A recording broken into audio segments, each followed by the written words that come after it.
nabagamba mukwano you have just to be creative. Oyina kubeera creative okusobola okugezaako okuwangaaza omukwano gwammwe buli kaseera.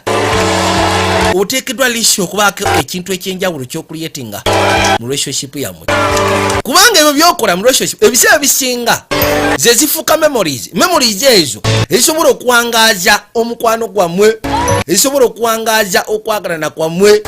Bw'oba toli creative mu relationship ku nsi ya Katonda guba gugenda kubeera gubowa, kubanga partner naawe aba talina kyagenda kunyumyako, aba talina kyagenda kujjukira, agenda kuba talina memories eza momenti yammwe ey'omuhabati.